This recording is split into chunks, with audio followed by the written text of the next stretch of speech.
Welcome to This Is Me Stories of Living Heart First, a listening series by ARC, a Rainbow Collective.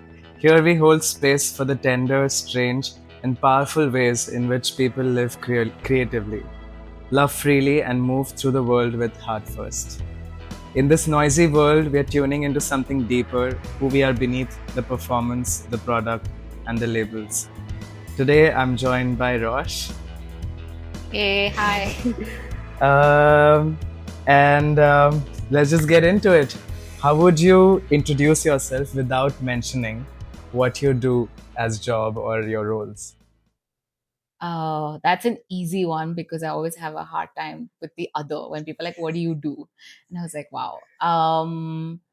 I have often described myself as a neuroqueero because I think both I call it neurospiciness and not neurodivergence, and my queerness have both spoken to each other and are very at the core of me figuring out who I am, and I think that's a journey. So I always say I'm a neuroqueero who's obsessed with the color purple and really likes adrak in their chai. What feels like home to you right now in your body, your life, and your art? Actually, it's very beautiful that we're sitting on this couch because I yeah, it's a couch that my landlady is given, and but a lot of my time is spent on it, and I'm chronically ill, so a lot of time, like over the years, as I have come into my own disability and navigating it, has been lying down on it because somehow there's a lot of shame in still being in bed, Hmm. even when I'm in pain. So Yeah. somehow, like, if I'm on the couch and not on the bed, like, okay, that's like I'm doing better. But it's also, I think, because it's here and it's, I get the natural light. It's also a space where I create a lot. So, like, I use this space for, like my creative, spiritual practice. I sit here with the cat on my belly sometimes, musing. This is very home. Little Yeah. corner. Body is a very interesting one because of I think I really started thinking about body and like, but also like bodies in space and how I take up space. And again, I think it goes back to that neuroqueerness Hmm. because it was so much tied to self-image issues in my teenage, complete rejection of femininity and anything, even though, like, I remember at 12 pink was a really favorite color, but I didn't want to be girly Hmm. because as a non thin, non fair girl, the only other way to be was to reject the whole idea. There wasn't like a spectrum. You could Yeah. either be skinny and popular, or friend or girly, or you could be rejected. Like, there wasn't just like, I just don't want to deal with it. Yeah. So I think a lot of that went into then being like, okay, I hate my body because it is actually quite, like, at least like visually very feminine. It has a lot of feminine features. But I hate it. I hated a lot of that. To then I think figuring out that, and I think then slowly trying to figure, like, I think the big sort of, I guess, reckoning and like actually sitting with my body came really with I think like the last 4 years of being chronically ill. I want to say navigating disability because it's just always like there's no like, oh, I am disabled. It's just like you're constantly figuring things out and you're like, okay, Hmm. how do I live now? Because that meant that I actually had to see it. I had to see like what is my body about? Is it just this thing that I put clothes on and people look at me and I have to protect it? I have to keep it safe. I use it. Is it something that I use? And if I use, is the way I use my body changing? What gives me safety? What gives me pleasure?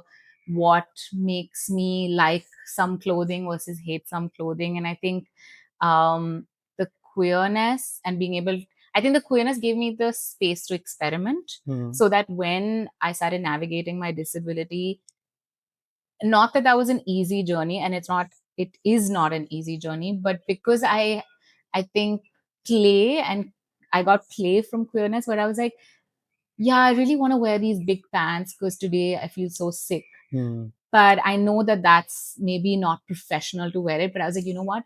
I'm gonna cosplay this like Yeah. Japanese creative or whatever. Yeah, yeah, Because yeah. in my head, I was like, oh, when I was figuring out, whether who do I want to be on the spectrum and comfortably sitting with, like, I guess I am someone who loves fashion, loves dressing up, but I do identify as non-binary. I think queerness Hmm.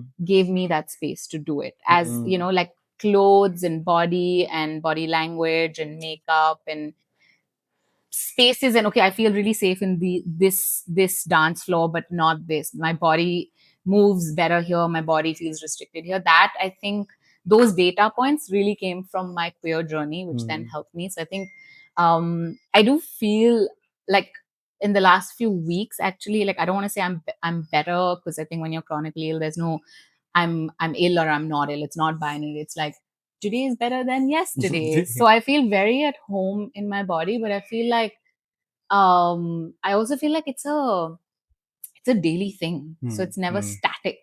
Like Hmm. it's moving. Like, some days I wake up with it, some days I have to arrive to it. Some days I hate it and I want to dissociate from it. So that one's a little more tricky. What's one memory or moment that shaped the way you see the world today? I'm constantly looking for information. Yeah. And my nervous system, because it's a very anxious one, is constantly trying to look for information in order to control. Hmm. And I guess that has shifted recently. So that's maybe a big shift in Hmm. me trying to, come back to my body, because I work a lot with somatics, and that is uh, taking myself from, like, okay, cognitive heavy to then coming into my body. And I think earlier I would have articulated this as a need and said that I need information. If we're making a plan, okay, where are we going? What is the plan? And I remember partners have been really mad at me because they're like, dude, why do you need to know the plan? I'm just telling you we're going to go. And I was like, I need to know the plan. Why don't you have a plan? Oh my God. And I would just sit the whole day anxious because I'm like, I don't know where we're going. Like, what do I wear? Like, who will be there? Do I eat? Do I not eat? And they're like, just chill, just be spontaneous. And I was like, I am spontaneous, but I need information to be spontaneous. Do I think? And I think that really determined in some way my worldview. Between people, it is much easier to hang out with, and people it's not easy to hang out with. Or this friend and I can travel, and this friend and I can't travel because this one has information, this one. But I think what I wasn't really thinking about is that actually that need for information was really coming from having an anxious nervous system where I needed to control something. If I Hmm. know where we're going, what time we're leaving, what we're eating, when we'll be back, then somehow in this crazy itinerary where I am navigating an illness or a breakup or like a conflict in a friendship or whatever else that is uncertain, or I'm in an uncertain part of, Hmm. somewhere I've never been, I can control that, Yeah. because I can control what I wear. Because what if I'm photographed? I want to look good. And I was like, because I'm trying to control what others see me as. And I think Hmm. there was a little shift there. And I think it happened. Actually, the shift happened very recently where, and I read this online, so it wasn't like something happened, but obviously, I must have been looking for this information where I was like, and I was just not getting any kind of control. I was getting no information. I was in a very difficult emotional space, and I was also getting physically ill a lot, and everything felt overwhelming. Hmm. Hmm. And I was like, someone just tell me what I need to do. And everyone who loved me, and I loved them back, was like, you have to figure this out on your own. And that's been the case before, Hmm. but I've always just known where to look for information, right? Like if I've lost a job, I've been like, okay, good. I know I'm going to talk to these people, these people. If I've been sick, I'm like, okay, let's look at symptoms that talk. But I was like, wait, who's the authority here? There must be somebody out there who knows more. And they're like, no, this is you. Hmm. You know the most. And I was Hmm. like, but I don't know what I want to do. And they're like, that's okay. And I remember a friend saying, that's okay. And I was like, what do you mean that's okay? They're like, the fact that you don't know is okay. And I was like, but I need to know. Yeah. And so I think I, at somewhere at that point when I was there, I read this, and including like my therapist, who you think will just give you the answer. And I'm like, come on, I'll pay you for this. Like, just tell me. And she's like, that's not what you're paying me for. We know this. And I was like, yeah, it's true. I was hoping you will tell me just some hint. And I read this somewhere and it just said that, what if we reframe this need for control as need for clarity? And I was like, oh my God. Mm-hmm.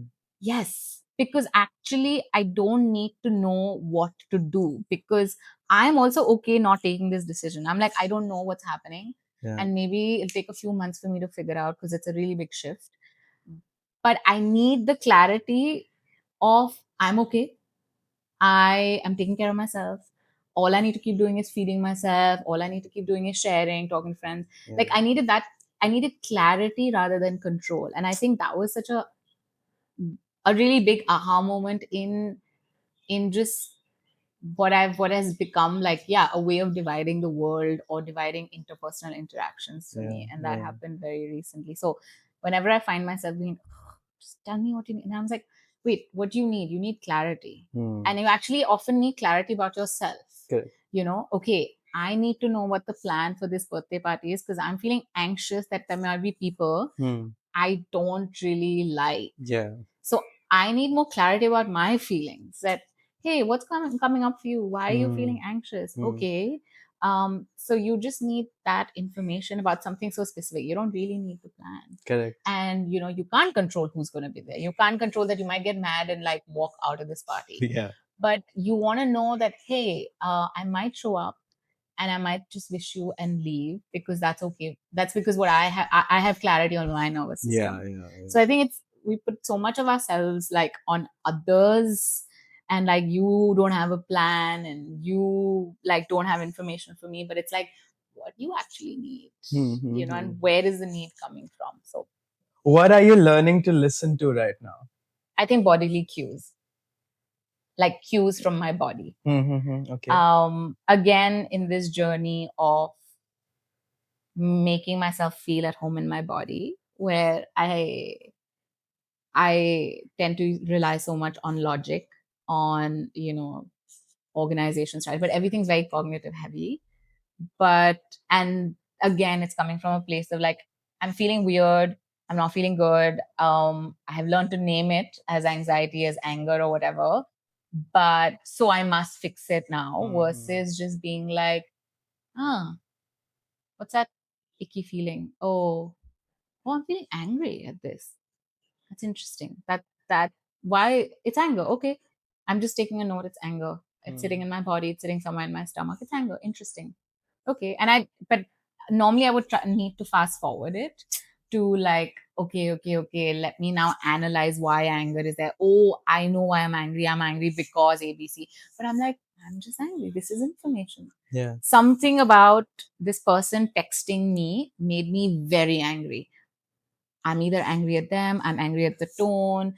It's something. I don't Hmm. have to deal with it. I don't have to get destabilized, but it's anger. Hmm. And also, on the other hand, then, to listen to when does the anger shift?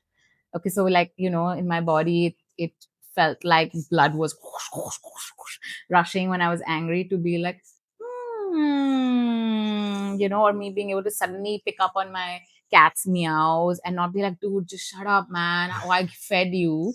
And I'm like, oh, your meow's so nice today. And I was like, it's the same meow. But it's just like, where am I? And like, what am I saying? So yeah, maybe that. And the rain. Like it's my favorite soundtrack. Is there a sound, silence, or a song that has stayed with you lately? I think, yeah, just because we're in monsoon and this is my fourth monsoon in this house.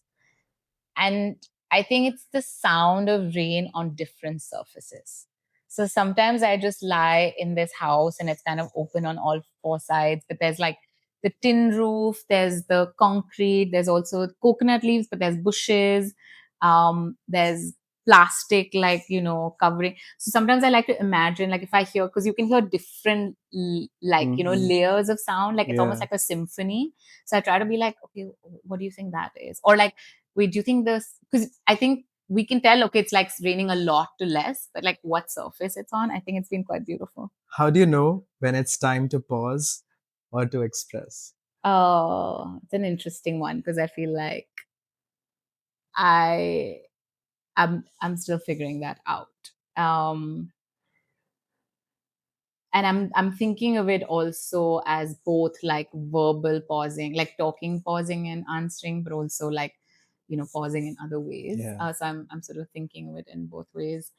I think I'll answer the pause one first. I think the pause really, I mean, it's come from navigating multiple burnouts, which, I was in my late 20s to early 30s, like they happen back to back, just very much in my sort of Saturn return era. But also they happened after two jobs that were like dream roles. And I think that's often like the perfect condition for a burnout because you're pushing yourself that much harder, ignoring all the cues of your body and maybe your friends to be like, dude, pause. Yeah. I think it was just it was a forced pause on me. And I mean, my first time around, I didn't even know what hit me because I just knew I couldn't get out of bed. And, and I mean, I had not known about, like, I was comfortable with knowing that, okay, I'm well, unwell, but I didn't know how to name this. Was this like the depression, as someone was saying it, a scary word? Was it something bigger? But like, okay, maybe 1 month I'm tired. The second month I'm depressed. But what's happening on month three? What's happening? But it's not just about like I'm physically tired, but also I'm mentally tired. And I was like, what is going on? So I think the first time was very much like a deliberate, like, an external thing or external internal thing that made me pause. I had to pause. I couldn't do anything about it. And I think that's unfortunately, as much as I would like to say that, oh, I have developed much better skills at pausing. Well, okay, let me rephrase that. I have developed much better skills at being able to take a pause.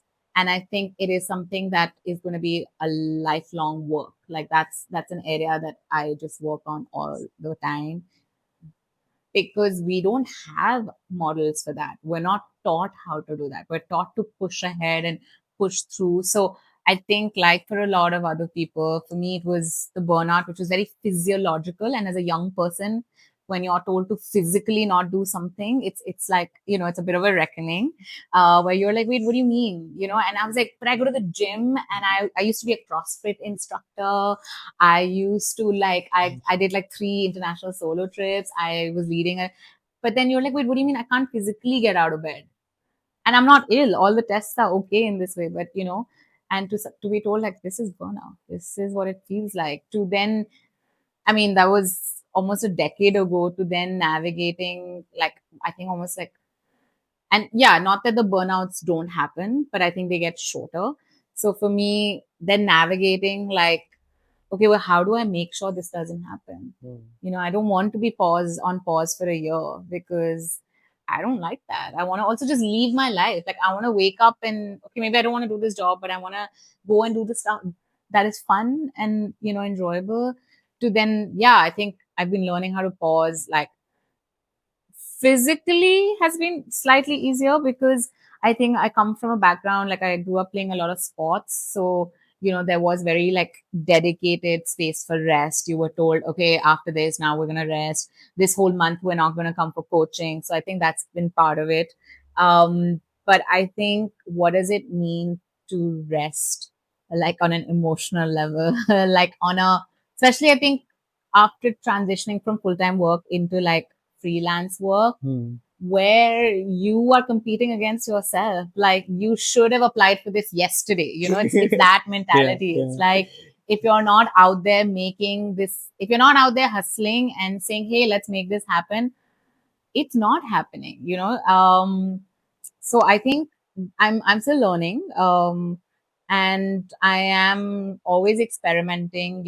I think actually figuring out the kinds of pauses I need. That's the new thing I'm working with, because it's like the same as like what kind of rest you need. Is Mm-hmm. because sometimes I was just talking to a friend who's a somatic therapist, and we were just talking about I was enjoying her classes a lot, and I was like, I feel like I want to stop because I want to.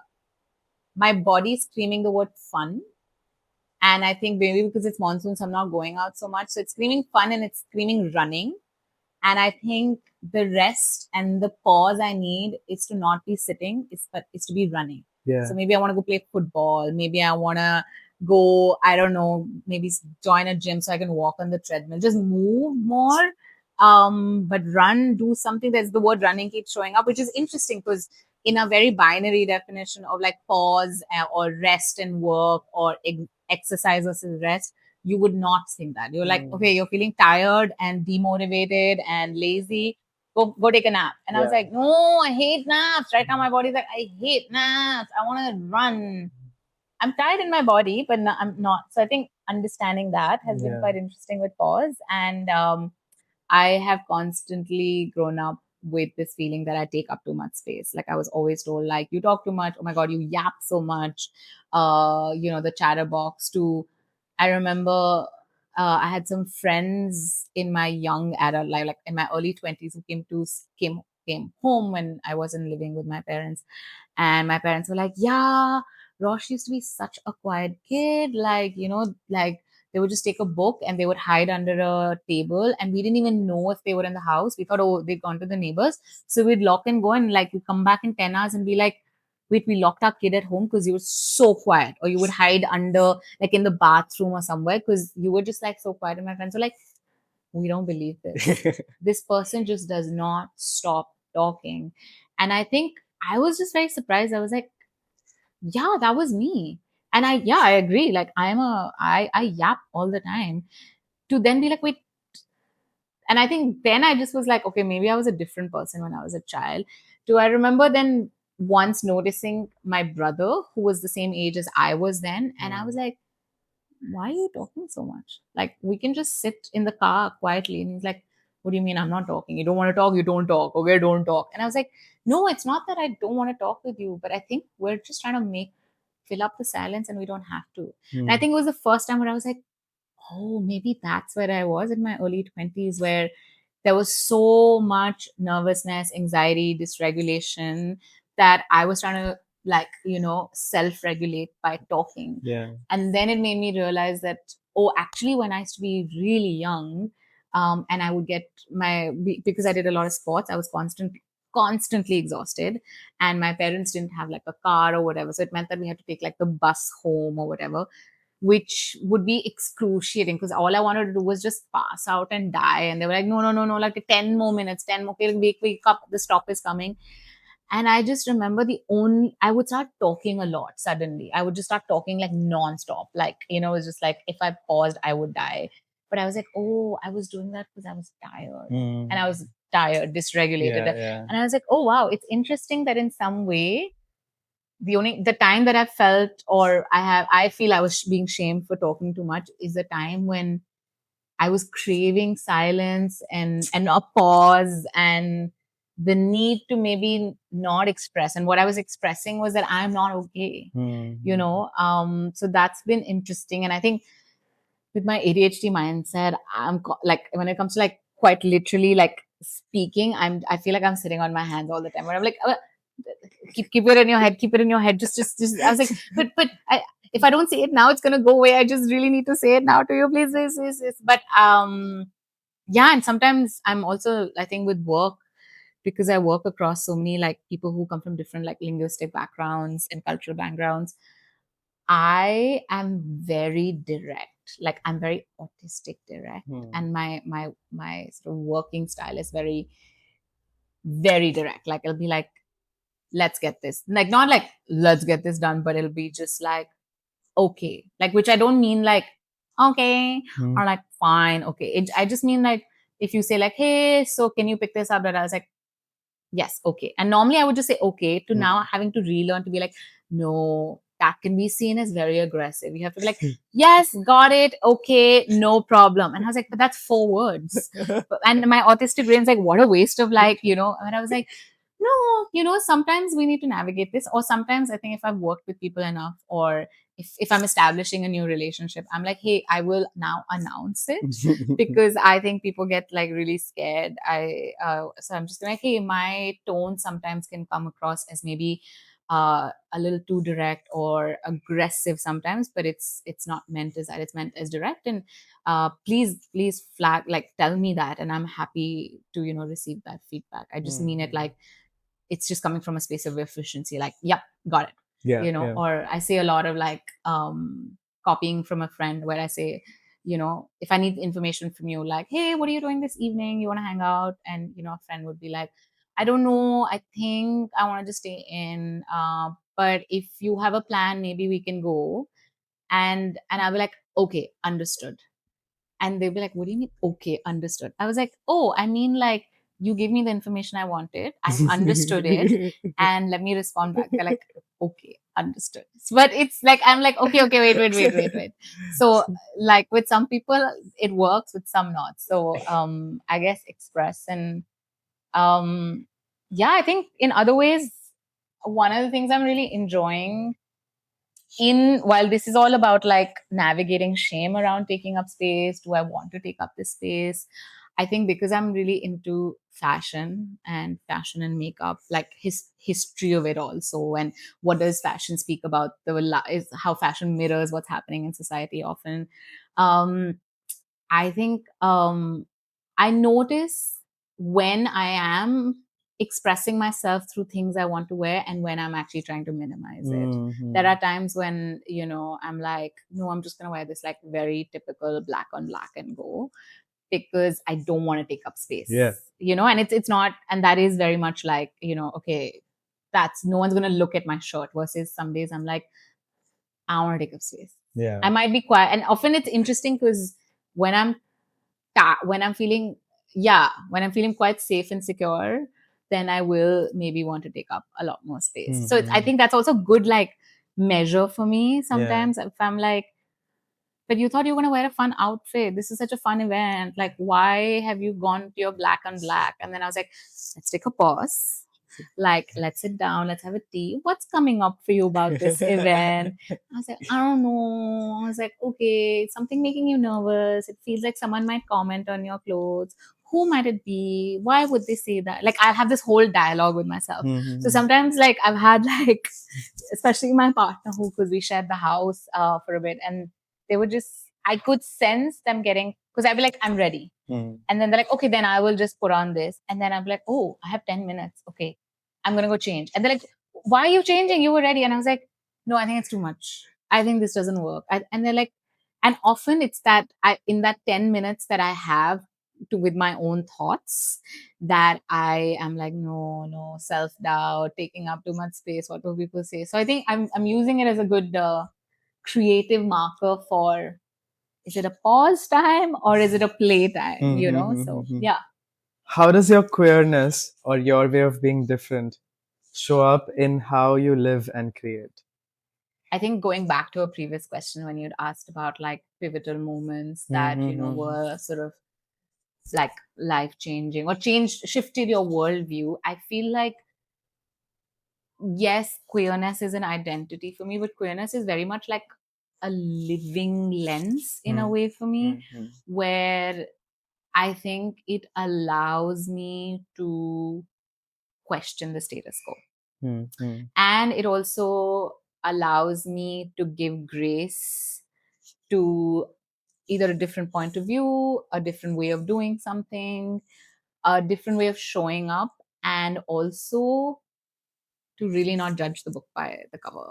I think I still do that because the other side of my brain, the spicy part, sometimes is like, oh my god, yes, need for control, need for structure. So see this person, oh my god, they're already 20 minutes late, they must be unprofessional, like it's I need to draw these conclusions, and it doesn't happen where, of course, it's not as clear as this is the spicy part and this is the queer part, because that's also identities, right? Yeah. Like that, you can't really separate them. But I know I've been noticing that, like, um I'm able to sort of process like one incident or one thing, one interaction with these multiple lenses. And I like to break them, even though I can't. I sometimes like to sit and break them, and when I'm talking to my own self, and be like, okay, so that's your neurospicy part talking. What is the queer part saying? Because I feel like my queer part definitely is sometimes a lot kinder, a lot more understanding. But I think it's also yeah, so I think it shows up at like work, like where I'm a lot more open to being like, hey, let's do it a different way. Mm. But in some ways it also shows up in a very protective way, where I feel like I am the only, say, femme presenting queer person, maybe even younger person. And while I might, but I'm also the most understanding person, and then I'll be like, yo, as a queer person you can't also be the most understanding. Like, do not do Yeah, that. yeah, yeah. And sometimes I'll be like, fine, I'm just gonna be the bitch. Yeah, Or yeah. I'm gonna use that as a card to be like, you think queer people are idiot, like, are Yeah, yeah, crazy yeah, yeah, anyway. yeah. So yeah, I'm fucking crazy. Like, yes, I want this and it's gonna work and whatever. So I think it's a good card to play for both yourself and outside. So yeah, I think those are like the three specific ones that, yeah, I feel like it's very tied up to so much of um yeah. And I think, like in any sort of any identity locator in that way, depending on where you are, like one becomes a lot more visible or a lot more Mm-hmm. present than the other way. But yeah, I think as a tool of questioning and reimagining, definitely in every day. Yeah. That's nice. What's one moment of creative freedom Hmm. that you hold close?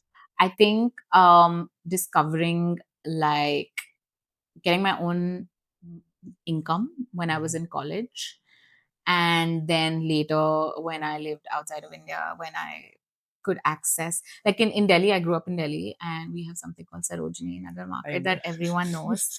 So I think having money Yeah, and knowing it's my money and I yeah. can do whatever I want with it.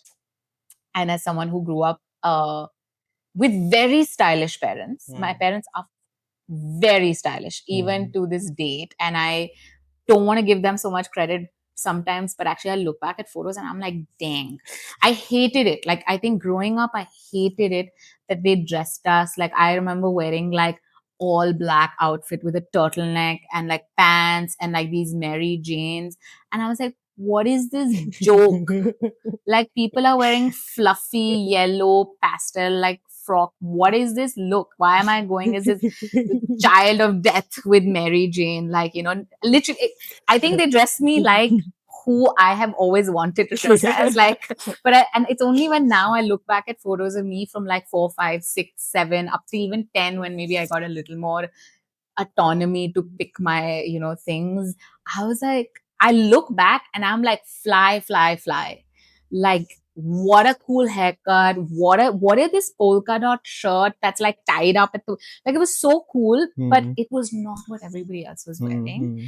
And so I hated my parents for it. And my mother would like recycle and rewear her silk saris, and they were always just like these, very traditional looking saris, and my dad had very traditional looking suits. And I used to be like, oh my god, why don't you wear sequins? Why aren't you wearing polyester? Why aren't you wearing chiffon and net? To the point, like, I remember, like graduation, when you have to wear like ethnic outfit and you have all these events in school and college. I used to be like, my mom has really old people clothes. So I had this whole moment of rejection, Mm-hmm. to now looking back and being like, wow, I owe everything to them. I thought this was my style. I mean, yes, in my way, I have, like, reinterpreted it, Yeah, but yeah. like, I wasn't. I didn't become stylish. It started then. It was them, There was I didn't know that that's what was happening.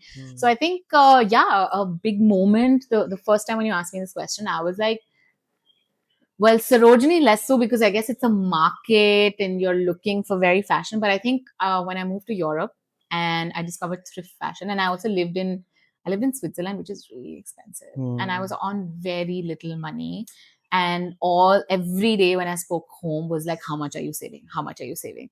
So, and I discovered thrift stores, Hmm. and I think the richer the country, the better the thrift stores, because the older the people, Yeah. the better quality clothes they have, but they don't have systems of disposal. It's not like your Correct. homes are big Yeah. like in Yeah. South Asia. So you discard, and old person dies, they just give up everything. So Yeah. I discovered, and again, because it was a country where I didn't know how to dress. Like, I hadn't lived in like cold countries, I couldn't wear a lot of clothes. So I was like, wait, do I get to make my own? Do I get to just do what I want? So it was like a very cool mixture of what once a week, like I as a solo date, Hmm. I would just go take myself to like 4 or 5 thrift stores, and at the end I would get a coffee, but I would find the cheapest thing on the rack. It was just like a thing. And I was like, okay, let me find something under like whatever, Yeah. €2, €5. Sometimes there was a free shelf.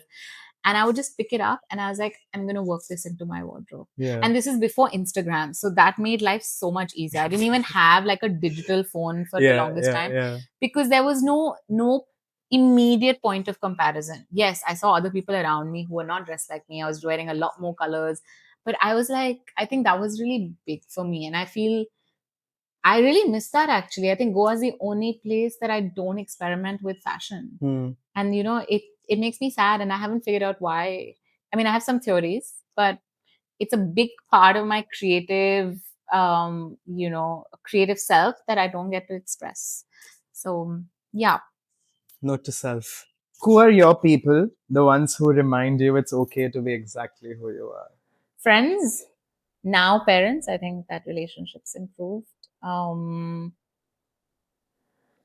Some like I guess I'm gonna call them friends as well, but some like some friends from like professional life, who, yeah, I'm not very good at reaching out to them for like non-work stuff, but I think in the last few months that's what I've been doing, is just doing these catch-up calls, because I was like, Hmm. I don't, we met last year at this conference and it was great. And yeah, I think they may not be saying it in those words, but there is a lot of, I do feel seen a Hmm. lot. There's a lot of validation.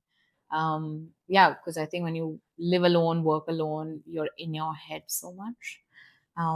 Yeah, I have a very, very grateful for like a very solid network of friends and supporters and lovers. So What are you weaving right now? Personally, creatively, and communally?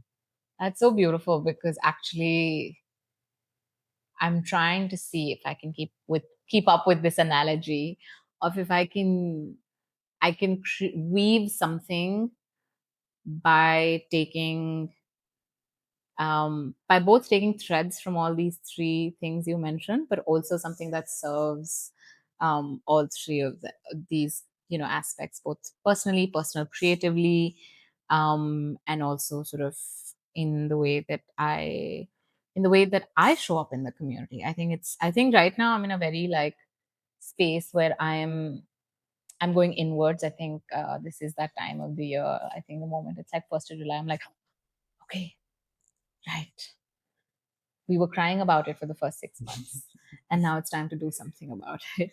And I think also just I practice astrology. I also study it, so for me it's like I'm drawn to it as just another language. And so we know the astrology is also very juicy and favorable right now. Jupiter and Cancer, it's all about community, the structures of care and nourishment that we co-create. We destroy to create new ones that sustain this for others. But a lot of that is, I think, and I know this question keeps coming up about like, I don't have any community around me, my community doesn't show up. And I think it's also, we sometimes forget, like, but how are you showing up, and not in so many ways of like selfless giving or I show up for everything, which is one way of showing up.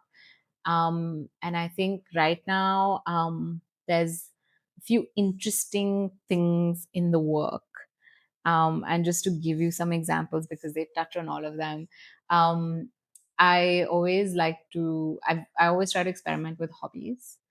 And I think it was quite interesting because I've been asking people, like, what should I start? Should I just get into origami? Should I do crochet? I have like this swing machine here. I was like, should I do it?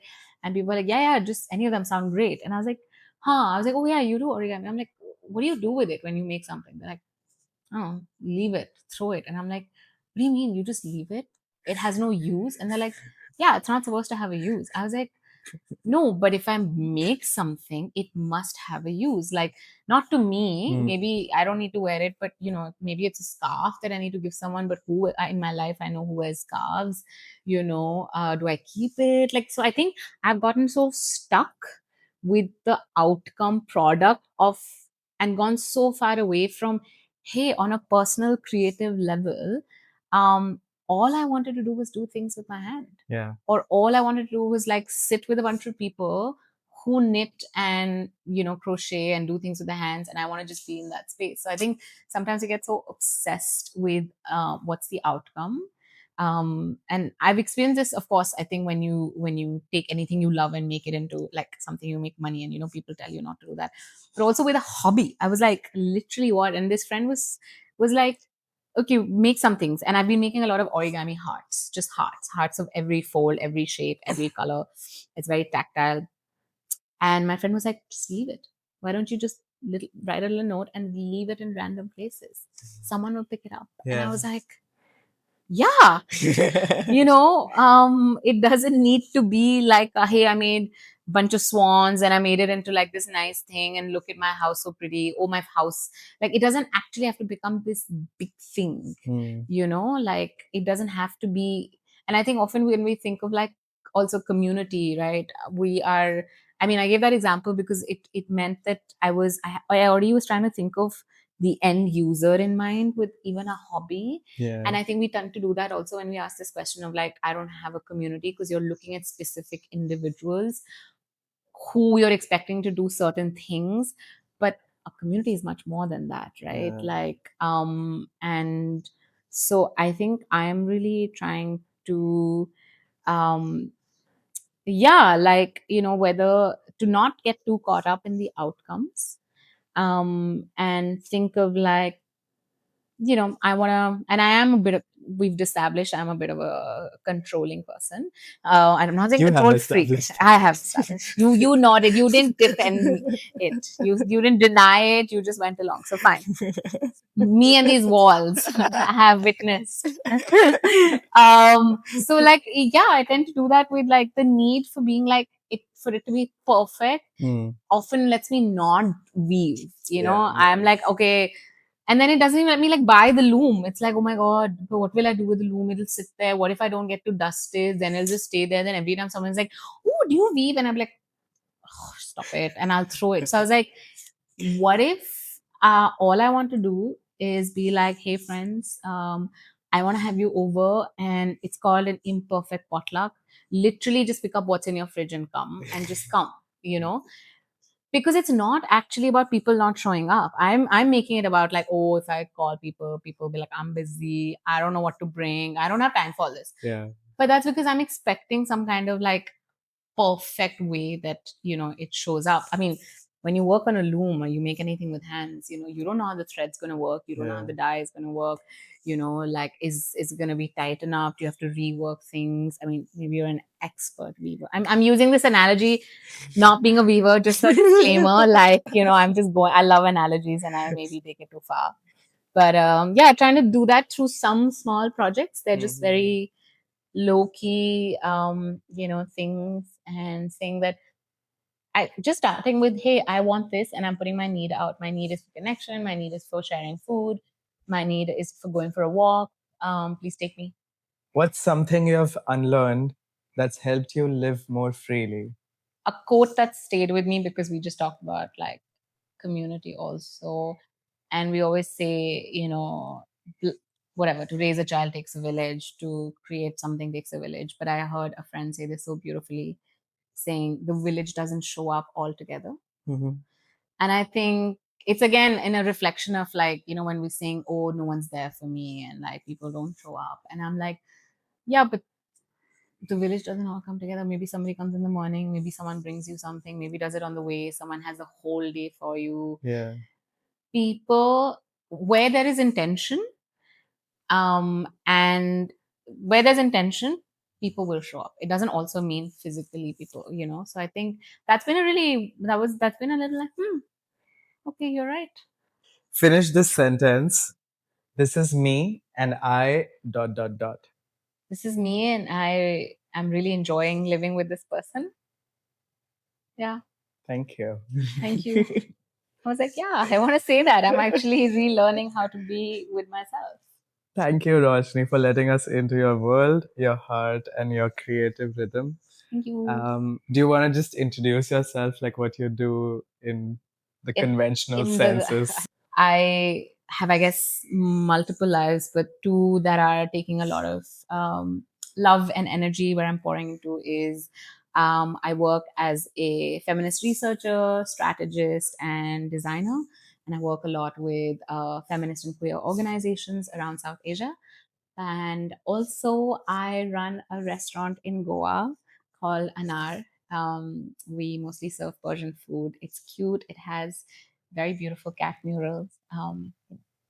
Very, very yum food. Oh my Very yum God. food. To everyone tuning in, thank you for listening, feeling, and being here. Keep creating, keep becoming, and always live heart first. See you next time on This Is Me.